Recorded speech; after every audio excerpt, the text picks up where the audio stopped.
পরিস্থিতি। অনেক মানুষের মুখে আমরা এই শব্দ শুনি।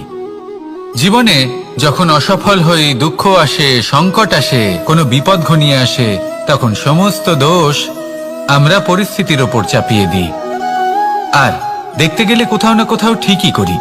এই পরিস্থিতি প্রত্যেক দিনের মতো পাল্টাতে থাকে, কিন্তু এই দিন, এই রাত, এমন কেউ আছেন যিনি এর ওপরেও নিয়ন্ত্রণ সাধন করেন, আর তিনি হলেন সূর্য। ঠিক সেই রকমই আমাদের জীবনেও সূর্য হলো এই মন।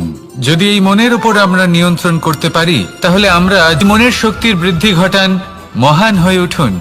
আর আমার সাথে ভালোবেসে বলুন, রাধা রাধা। খুব সুন্দর একটা কাহিনী আছে। একবার এক ব্যক্তি নিজের অসফলতার জন্য ত্রস্ত হয়ে সময় দেবতার তপস্যা করতে বসলেন। উনি তপস্যা করলেন এবং সময় দেবতা প্রসন্ন হলেন, মানুষের রূপ ধারণ করে ওনার সামনে প্রকট হলেন। এবার সেই ব্যক্তি ওনাকে জিজ্ঞেস করলেন যে কি এমন আছে যার জন্য আপনি বারবার জয়ী হন আর আমি চিরকাল পরাজিত হয়ে থাকি? কেন এত পরিশ্রম করা সত্ত্বেও আমি সাফল্য লাভ করতে পারি না? তখন সময় দেবতা উত্তর দিলেন যে দিন হোক বা রাত, ঝড় হোক বা ভূমিকম্প, রোদ হোক বা বৃষ্টি হোক, সময়ের সূত্রপাত হোক বা প্রলয়, আমি থামি না, আমি চলতেই থাকি। আর সেই জন্য যিনি থেমে যান তিনি পরাজিত হন আর আমি জয়ী হই। এটাই আমাদের শিখতে হবে। জীবনে সবসময় চলতে থাকুন, কখনো থামবেন না। হ্যাঁ, কিছুক্ষণের জন্য বিরতি নিতে পারেন, বিশ্রাম করার জন্য, নিজেকে আরো সশক্ত করে তোলার জন্য, কিন্তু থেমে যাবেন না। নিরন্তর কর্ম করতে থাকুন, পরিশ্রম করতে থাকুন, তবেই এই সংসার আপনাকে মনে রাখবে। আসুন আমার সাথে ভালোবেসে বলুন, রাধা রাধা। আমাদের জীবনে গুরুজনেরা, জ্ঞানী মানুষজন সবসময় একটা কথা বলেন, ধৈর্য ধরো। শুধুমাত্র দুটো শব্দ, কিন্তু কতটা বিশাল সেটা বোঝার চেষ্টা করুন। ছোট একটা অস্ত্র হাতে নিন এবং একটা বিশাল পর্বতে নিরন্তর প্রহার করতে থাকুন, ধৈর্য ধরে সেই কাজ করতে থাকুন। এমন একদিন আসবে এই বিশাল পর্বতে আপনি একটা পথ তৈরি করবেন। কোনো ধনুর্ধর যখন নিজের বিদ্যা অর্জন করেন, তখন তাকেও ধৈর্য ধরতে হয়, তার নিজেকে সময় দিতে হয়, তবেই সে ধনুর্বিদ্যা শিখতে পারে। সেইভাবে বেশে বলুন, রাধা রাধা। আমাদের জীবনে যখনই আমরা কোনো বড় দায়িত্বের সম্মুখীন হই, তখন আমরা তার থেকে দূরে পালাই আর এই অজুহাত দিই যে না না, এত বেশি ভার বহন করার যোগ্যতা আমার নেই, আমি করতেই পারবো না। দেখুন, এই সংসারে ভিন্ন ভিন্ন ধরনের গাছ আছে, ছোট গাছ, বড় গাছ, কিন্তু বটগাছের মতো বড় এবং নিবিড় গাছ আর একটাও নেই। সে নিঃস্বার্থভাবে এই সংসারকে সেবা করে যায়, ছায়া প্রদান করে, শীতলতা প্রদান করে। আর যখন এমন সময় আসে যখন তার ওপর বোঝা অত্যন্ত বেড়ে যায়, সে কিন্তু কোনোভাবেই ভেঙে পড়ে না। তখন সে নিজের নিঃস্বার্থ কর্মের ফল লাভ করে, সেই নিঃস্বার্থ কর্ম যা সে করেছে। তার দেহ থেকে ছোট ছোট ঝুড়ি বার হয় এবং তা কাণ্ডের আকার। আসুন আর আমার সাথে ভালোবেসে বলুন, রাধা রাধা। মানুষ তার জীবনে দুই ধরনের পরিস্থিতিকে খুব ভয় পায়। এক, কোনো কারণবশত কারোর সামনে নত হওয়া। দুই, কোনো কারণে নিজের চরিত্র থেকে, নিজের মূল্যবোধ থেকে বিচ্যুত হওয়া। এবার কেন হয় এরকম যে কথায় কথায় কারোর সামনে নত হতে হয়?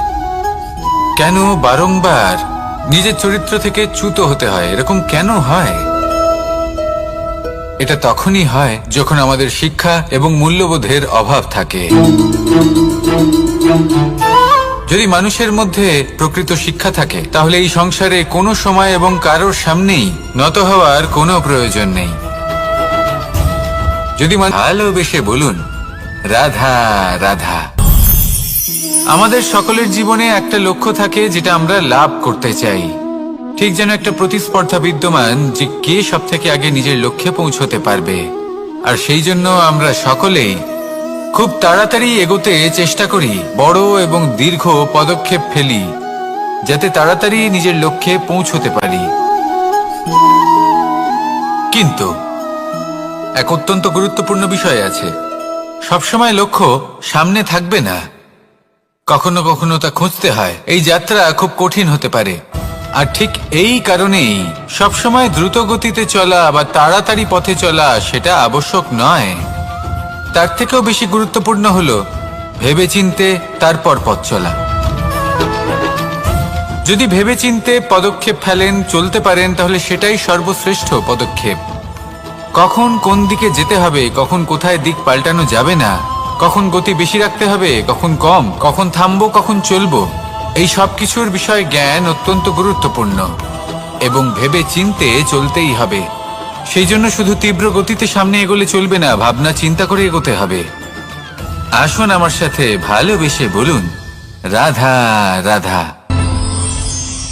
কখনো কোনো প্রজাপতিকে উড়তে দেখেছেন? কি সুন্দর উড়ে বেড়ায় সে, এক ফুল থেকে অন্য ফুলে, এক পাতা থেকে অন্য পাতার ওপর। কিন্তু সে কিভাবে উড়তে শেখে কখনো ভেবেছেন? জন্ম থেকেই কিন্তু প্রজাপতির ডানা থাকে না, ও কিন্তু ছোট্ট একটা ডিমের আকারে জন্ম লাভ করে। তারপর সেই ডিমটি ভেঙে একটি কীট বাইরে আসে। আস্তে আস্তে সে বড় হয়, ওর শক্তি বৃদ্ধি পায়। তারপর সে সেই কীট দশা ত্যাগ করে নিজের ডানাগুলি মেলে। এই প্রক্রিয়া তার কাছে সরল নয়, অত্যন্ত যন্ত্রণাদায়ক প্রক্রিয়া, কিন্তু সে সেই যন্ত্রণা মেনে নেয়। আর তারপর আস্তে আস্তে সে উড়তে শেখে। শুধুমাত্র আকাশে উড়ে বেড়ায় তা নয়, আমাদের মনের মাঝে উড়ে বেড়ায়। এবার এই ডিম থেকে প্রজাপতি হয়ে ওঠার যে যাত্রা, এটা যতটা কঠিন, ততটাই কঠিন হয় এই সংসারে শ্রেষ্ঠ কর্ম করা, ততটাই কঠিন হয় এই সংসারে মহান হয়ে ওঠা। সেই জন্য প্রয়োজনীয় প্রচেষ্টা এবং সময়। নিরন্তর প্রচেষ্টা করতে থাকুন, পর্যাপ্ত সময় নিন, এবং আপনি নিজেকে এই আকাশে উড়ন্ত অবস্থায় পাবেন। আসুন আমার সাথে ভালোবেসে বলুন, রাধা রাধা। পায়েস হলো আমার বিশেষ প্রিয়। এর মধুর স্বাদ মনকে প্রফুল্ল করে তোলে। ছোটবেলায় মা আমার জন্য পায়েস বানাতেন এবং আমাকে বলতেন যে গরম থাকতে থাকতে খেয়ে নে কানাই, ঠান্ডা হয়ে গেলে ভালো লাগবে না। কিন্তু আমিও দুষ্টু ছিলাম, ঠান্ডা হওয়া পর্যন্ত অপেক্ষা করতাম, আর ঠান্ডা হয়ে যাওয়ার পরে মার কাছে যেতাম আর ওনাকে বলতাম যে মা, পায়েস তো ঠান্ডা হয়ে গেছে, এটা গরম করে দিন। তখন মা হাসতেন আর বলতেন যে পায়েস না হয় আমি আবার গরম করে দেব কানাই, কিন্তু এর মধুর স্বাদ, সেই মিষ্টত্ব, সেই সুবাস, সেটা আবার ফিরে আসবে না। কথাটা সত্যি। আর এই সত্যটাই আমাদেরও জীবনের সত্য। আমাদের জীবনের মধুর সম্পর্কগুলি, এতে যখন কটুভাব প্রবেশ করে, তখন সেই মিষ্টত্ব ফিরিয়ে আনা প্রায় অসম্ভব ব্যাপার হয়ে যায়। আপনি চেষ্টা করে সেই সম্পর্ক ঠিক করতেই পারবেন, তার জন্য অগাধ পরিশ্রম করতে হবে, কিন্তু আবার সেই মিষ্টত্ব কখনো ফিরে আসবে না।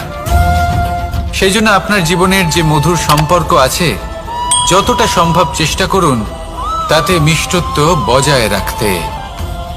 কটুভাব আসতে দেবেন না। আসুন আর আমার সাথে মধুর স্বরে বলুন, রাধা রাধা। শব্দ। শব্দ আসলে কি? শুধুই কয়েকটি অক্ষরের সমষ্টি, নাকি আমাদের বাণী? এই শব্দ এমন এক শক্তি যা কাউকেই নিজের বশবর্তী করে ফেলতে পারে। শব্দ এমন এক অস্ত্র যা কাউকে ক্ষত বিক্ষত করে দিতে পারে। এই শব্দ হলো একটি নাদ স্বরূপ, যা কোনো ঘুমন্ত ব্যক্তিকেও জাগিয়ে তুলতে পারে এবং নিজের লক্ষ্যের দিকে অগ্রসর করতে পারে। শব্দে এত শক্তি আছে যে কারোর মনে এতটা আঘাত দিতে পারে যে সে হয়তো জীবনে আর কখনো এগোতেই পারল না। তাহলে এই শব্দের প্রয়োগ খুব ভেবেচিন্তে করবেন। এবং এই শব্দের মতোই হলো নীরবতা। অনেক সময় এই নীরবতা আমাদের সহায়ক হয়ে ওঠে, অনেক সময় এটা আমাদের অনুশোচনাকে অনেক বেশি বাড়িয়ে তুলতে পারে।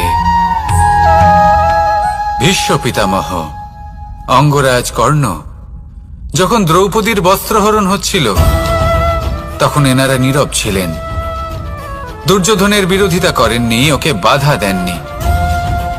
আর তারপর কি হলো সেটা আপনারা সকলে জানেন। দেখতে গেলে নীরবতা চুপ করে থাকা, কিন্তু যদি কোনো দুষ্টের সামনে চুপ করে থাকেন, যদি তার বিরোধিতা না করতে পারেন, তাহলে এই নীরবতাই অনেক বড় পাপের আকার ধারণ করে।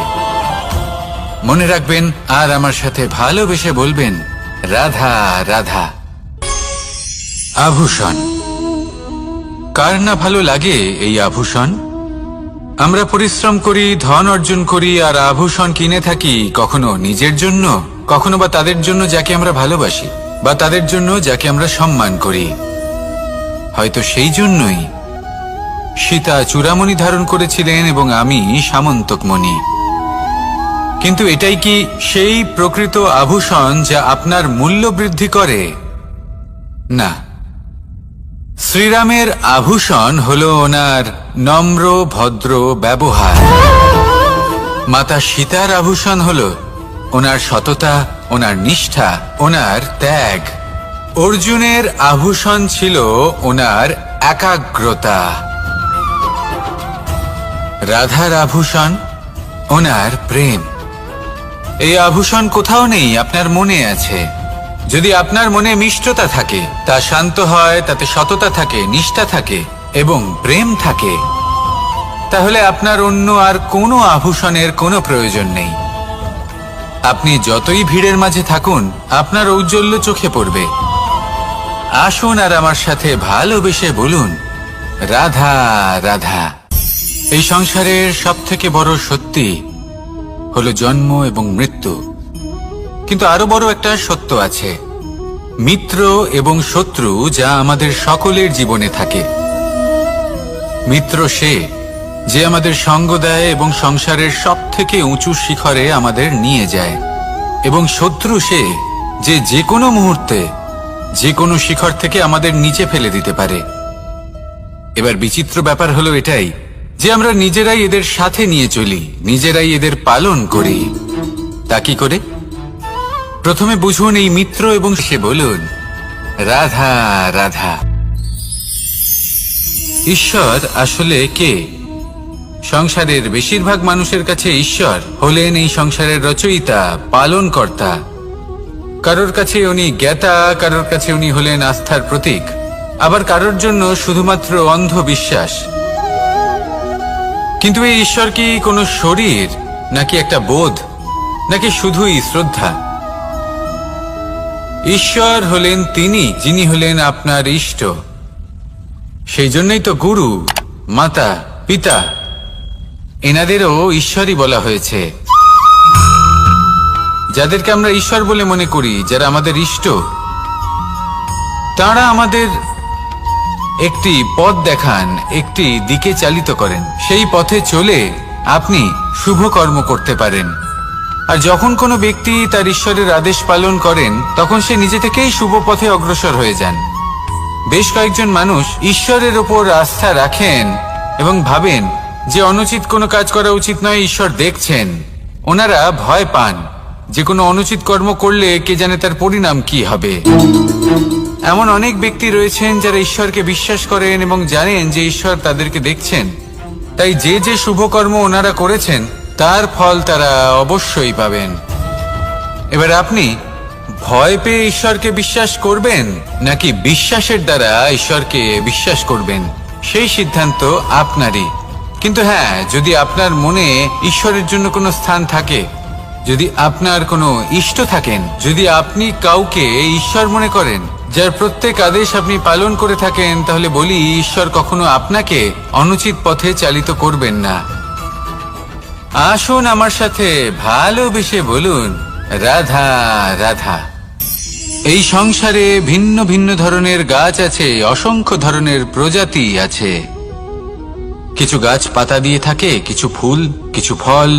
কেউ ছায়া প্রদান করে, কেউ শীতলতা প্রদান করে, কেউ নিজেকে খুব কষ্ট দিয়ে এই সংসারের বিকাশে সহায়ক হয়ে ওঠে। কিন্তু এই সবার মধ্যে একটা বিষয় কিন্তু সমান, এরা প্রত্যেকেই পাতা ছাড়া, ফুল ছাড়া, ফল ছাড়া জীবিত থাকতেই পারে, কিন্তু কোনো বৃক্ষই শিকড় ছাড়া বেঁচে থাকতেই পারে না।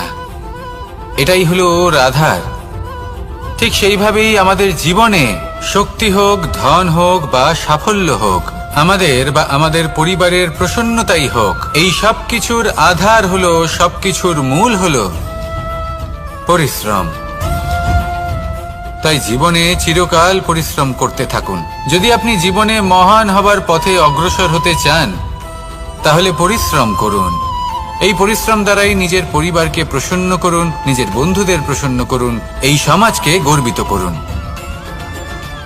আসুন আমার সাথে ভালোবেসে বলুন, রাধা রাধা।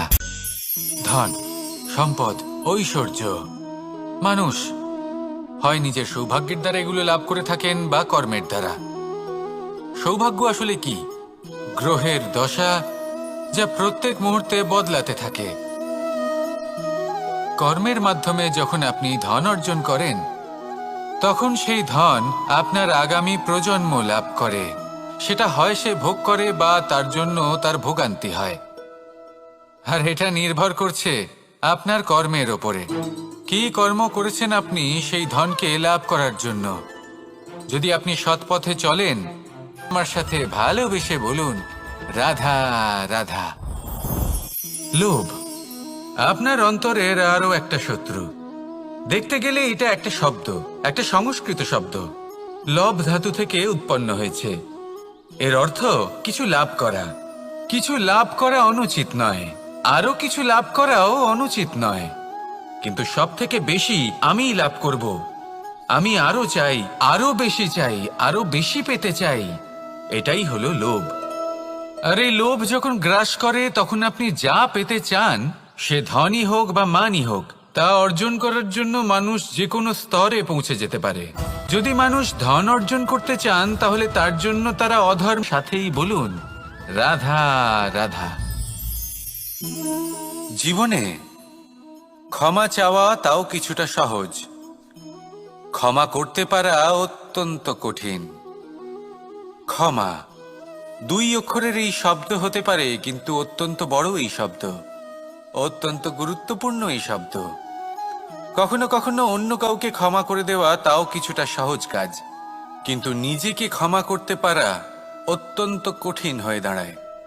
অতীতে যদি আমাদের এমন কোনো ভুল হয় যে কারণে আমরা নিজেকে ক্ষমা করতে পারি না, অনেক সময় এমন কিছু ভুল করে বসি যে বিষয় শুধু আমরাই জানি, কিন্তু আমরা নিজেকে ক্ষমাই করতে পারি না। আর আমাদের বিকাশ সেখানে স্তব্ধ হয়ে যায়। কারণ যদি আপনি ক্ষমা করতে না শেখেন, নিজেকে ক্ষমা যদি না করতে পারেন, তাহলে তা আপনার জীবনের সব থেকে বড় বাধা হয়ে দাঁড়াবে। সেই জন্য জীবনে অবশ্যই শিখুন যে কিভাবে নিজেকে ক্ষমা করতে হয়, আর শিখুন যে আগের করা ভুল আবার কি করে না করা যেতে পারে। এই মন হালকা হবে আর প্রসন্ন হয়ে বলবে, রাধা রাধা।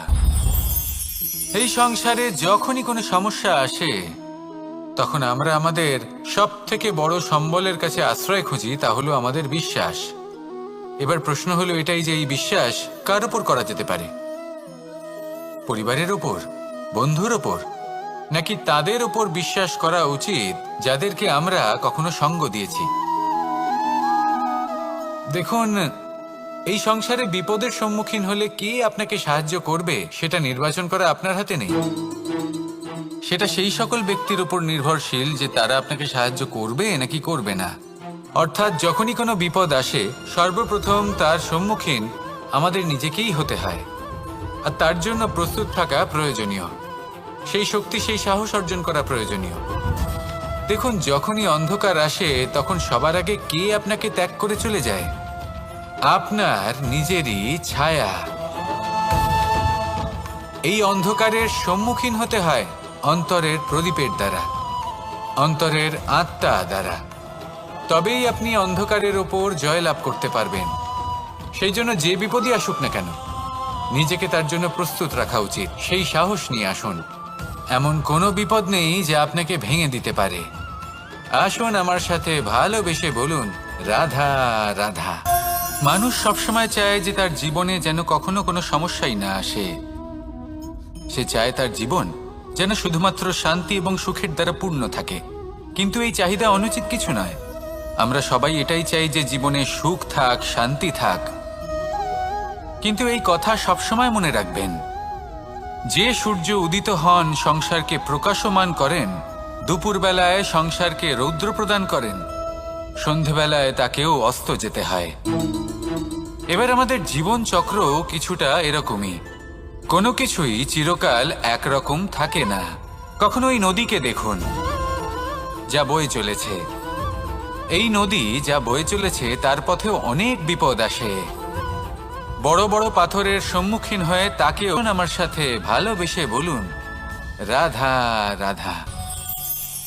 আজ আমি আপনাকে একটা ছোট্ট কাহিনী শোনাবো। একবার আমি, রাধা আর দাদা, আমরা তিনজনে মিলে লুকিয়ে একটা উপবনে গেলাম আম পেড়ে খেতে। অনেক পরিশ্রম করে আমরা ওখানে পৌঁছলাম আর আমরা আশ্চর্যচকিত হয়ে গেলাম এটা দেখে যে এবার তো আম পাকেইনি। এবার দাদা কি করলেন, একটা আম পাড়লেন আর সেটা চাখলেন, আর উনি নিরাশ হয়ে পড়লেন। উনি বললেন যে এটা তো খুবই টক। তারপর রাধা একটা আম পাড়লো আর সেটা চেখে দেখলো, আর রাধা উৎসাহিত হয়ে পড়ল। আমি রাধাকে জিজ্ঞেস করলাম, কি হয়েছে, তুমি এত উৎসাহিত কেন? তখন রাধা বলল যে এবার এত বেশি টক আম হয়েছে যে এগুলো দিয়ে আমরা আচার বানাবো। তাহলে দাদা ওখান থেকে বেরিয়ে গেলেন নিরাশ হয়ে এবং খালি হাতে।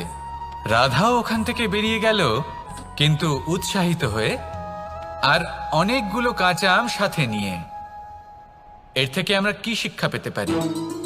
যে প্রত্যেকটা স্থানে এমন কিছু রয়েছে যেখান থেকে আমরা কিছু একটা শিক্ষা লাভ করতে পারি, যা আমাদেরকে বিকাশের পথে নিয়ে যেতে পারে। এই শিক্ষা প্রত্যেক স্থানে আছে। সবকিছু আমাদের দৃষ্টিভঙ্গির উপর নির্ভর করছে। যখনই আমাদের জীবনে আমাদের সম্পর্ক, আসুন আর আমার সাথে ভালোবেসে বলুন, রাধা রাধা। কখনো কোনো প্রজাপতিকে উড়তে দেখেছেন? কি সুন্দর উড়ে বেড়ায় সে, এক ফুল থেকে অন্য ফুলে, এক পাতা থেকে অন্য পাতার ওপর। কিন্তু সে কিভাবে উড়তে শেখে কখনো ভেবেছেন? জন্ম থেকেই কিন্তু প্রজাপতির ডানা থাকে না। ও কিন্তু ছোট্ট একটা ডিমের আকারে জন্ম লাভ করে। তারপর সেই ডিমটি ভেঙে একটি কীট বাইরে আসে।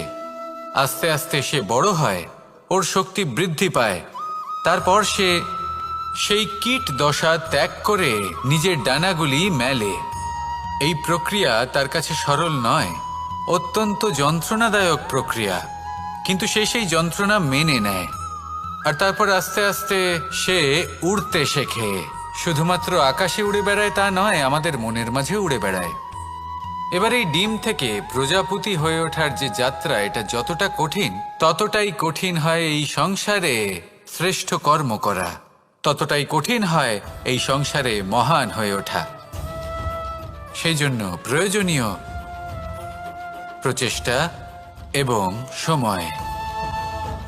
নিরন্তর প্রচেষ্টা করতে থাকুন, পর্যাপ্ত সময় নিন, এবং আপনি নিজেকে এই আকাশে উড়ন্ত অবস্থায় পাবেন।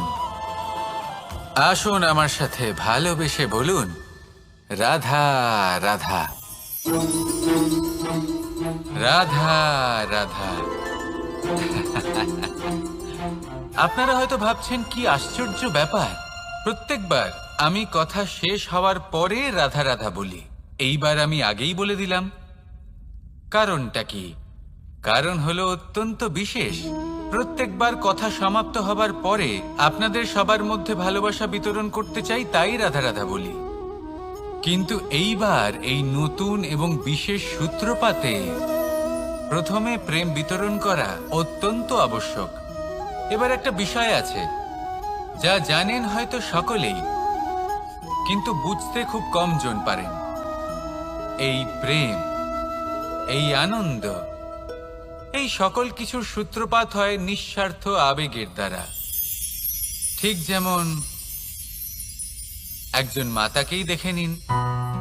যখনই একজন মাতা সন্তানকে জন্ম দেন, তখন এই সংসার ভুলে যায় যে তার জন্য এটা একটা নতুন জন্ম।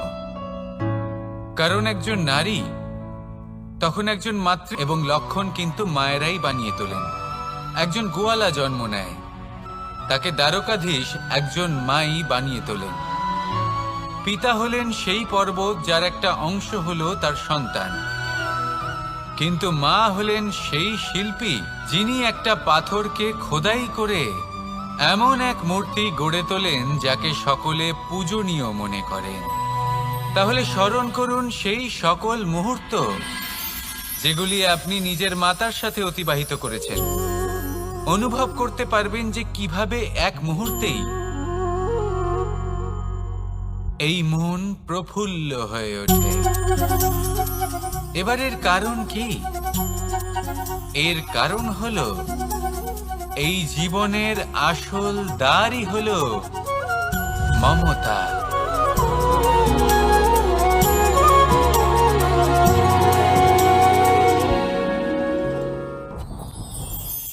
যত শক্তিশালী এই মন, তত শক্তিশালী এই শরীরও।